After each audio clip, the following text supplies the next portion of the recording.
লোকমান হাকিম বলছেন, আব্বু শিরক করবা না জীবনে। এরপরে তিনি বলেন, ইয়া বুনাইয়া আকিমিস সালাহ, আব্বু তুমি সালাত আদায় করো। পরিবারকে বাঁচাতে গিয়ে লোকমান হাকিম তার ছেলেকে বলছেন, আব্বু তুমি সালাত আদায় করো। মানুষের জীবনে সবচেয়ে জরুরি কাজ সালাত আদায় করা। রাসূল সাল্লাল্লাহু আলাইহি সাল্লাম বলেন, মাউরু আওলাদাকুম বিসসালাত ওয়াহুম আবনাউ সাবঈ সিনিনা, তোমরা তোমাদের ছেলে মেয়েকে সালাত আদায় করতে বলো যখন তার বয়স 7 বছর। ওয়াদরিবুহুম আলাইহা ওয়াহুম আবনাউ 10 সিনিনা, তুমি তাকে পিটিয়ে সালাত আদায় করাও যখন তার বয়স 10 বছর। বাপ বেঁচে আছে, ছেলে মেয়ের বয়স 10 বছর সালাত আদায় করে না, তখনও সে বাপ। এটা ভুল কথা। কাপুরুষকে বাপ বলে কি হবে? সে তো বাপের দায়িত্ব পালন করে না, রাসূল সাল্লাল্লাহু আলাইহি সাল্লামের আদেশ মানে না। জাহান্নাম থেকে পরিবারকে বাঁচাতে হলে সালাতের বিষয়টি বলতেই হবে। সালাত এমন একটি ইবাদত যার উপরে নির্ভর করে অন্যান্য ইবাদত। সালাত এমন একটি ইবাদত। এই ছেলে বসো।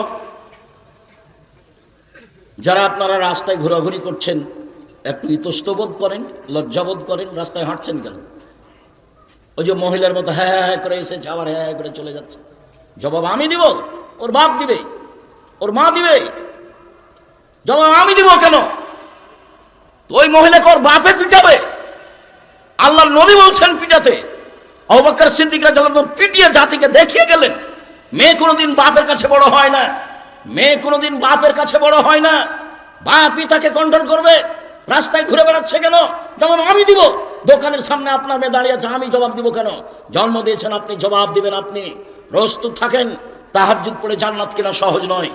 ছেলে মেয়ের জবাব দিতে হবে, কঠোরভাবে জবাব দিতে হবে। এর জন্য আপনি প্রস্তুত থাকুন। একাধিক হাদিস রাসূল সাল্লাল্লাহু আলাইহি ওয়াসাল্লাম বলছেন, লা তারফা আসাকা আদাবান মিন আহলিক, পরিবারের উপর থেকে শিষ্টাচারের লাঠি উঠিয়ে দিয়ে নেওয়া, প্রয়োজনে পিটিয়ে পরিবারকে শিষ্টাচার শেখাতে হবে। রাসূল সাল্লাল্লাহু আলাইহি ওয়াসাল্লাম বলছেন, আল্লাক আসাকা আলা বাপ, তোমার দরজায় লাঠিটা ঝুলিয়ে রাখো। লাঠি প্রমাণ করে ছেলে মেয়েকে কন্ট্রোল করতে হবে। রাসূল সাল্লাল্লাহু আলাইহি সাল্লাম বলেন, লাঠি দিয়ে পরিবারকে কন্ট্রোল করতে হবে। সম্মানিত দিনী ভাই বোন, বুখারী মুসলিমের একটা হাদিস মধ্যখানে বলে আপনার জন্য আমি সামনের দিকে আগিয়ে যাই। জরুরি, বাপই পরিবারকে কন্ট্রোল করবে। 7 ছেলের মা হয়ে গেল, মেয়ে কোনোদিন বাপের কাছে বড় হয় না, ওকে বাপই পিটাতে পারে।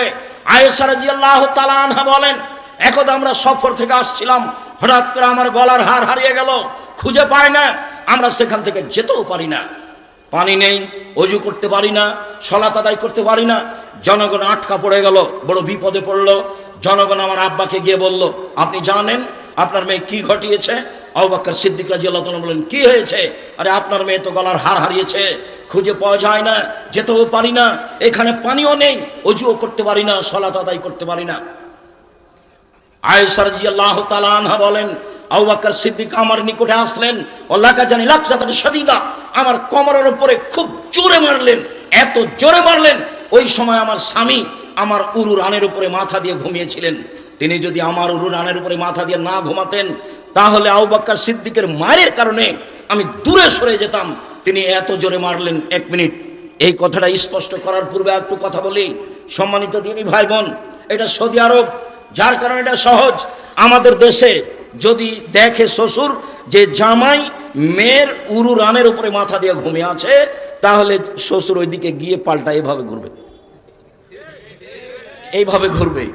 সেটা তো তিনি করলেন না, এই অবস্থায় তিনি মেরে দিলেন। পৃথিবীর সবচেয়ে বড় মানুষে মারলেন। পৃথিবীর ইতিহাসে নবী রাসূল ব্যতীত সবচেয়ে দামি মানুষ হচ্ছেন আবু বকর সিদ্দিক রাদিয়াল্লাহু তাআলা আনহু। পৃথিবীর সবচেয়ে বড় মহিলাকে মারলেন। পৃথিবীর ইতিহাসে সবচেয়ে বড় মানুষ হচ্ছেন মহিলা হিসাবে আয়েশা রাদিয়াল্লাহু তাআলা আনহা। পৃথিবীর সবচেয়ে বড় মানুষের সামনে মারলেন। মুহাম্মদ সাল্লাল্লাহু আলাইহি সাল্লাম, নবী রাসূল নির্বিশেষে সবার চেয়ে দামি মানুষ মুহাম্মদ সাল্লাল্লাহু আলাইহি সাল্লাম। সবচেয়ে বড় মানুষে মারলেন, আবু বকর সিদ্দিক রাদিয়াল্লাহু তাআলা আনহু মারলেন। সবচেয়ে বড় মহিলাকে মারলেন, আয়েশা রাদিয়াল্লাহু তাআলা আনহাকে মারলেন। সবচেয়ে বড় মানুষের সামনে মারলেন, মুহাম্মদ সাল্লাল্লাহু আলাইহি সাল্লামের সামনে মারলেন, জামাইয়ের সামনে মারলেন, বিবাহদারী মেয়েকে মারলেন, পূর্ণ যুবতী মেয়েকে মারলেন, হাত দিয়ে মারলেন, খোলা মাঠে মারলেন, 1400 মানুষের সামনে মারলেন। পৃথিবীর সবচেয়ে বড় মানুষে মারলেন, পৃথিবীর সবচেয়ে বড় মহিলাকে মারলেন, পৃথিবীর সবচেয়ে বড় মানুষের সামনে মারলেন, বিবাহদারী মেয়েকে মারলেন, পূর্ণ যুবতী মেয়েকে মারলেন, জামাইয়ের সামনে মারলেন, হাত দিয়ে মারলেন, খোলা মাঠে মারলেন, 1400 মানুষের সামনে মারলেন, এত বড় বাপে এত বড় বেটিকে এত বড় মানুষের সামনে মেরে দিলেন। ভুল, কোথায় হারটা হারিয়ে গেছে খেয়াল করেননি, সেই জন্য মেরে দিলেন। আর আপনার মেয়ে ঢং ঢং করে রাস্তায় হাঁটছে আর দোকানপাটে বসে থাকছে আর জিনিস কিনছে, এইটা আপনি সহ্য করেন কিভাবে?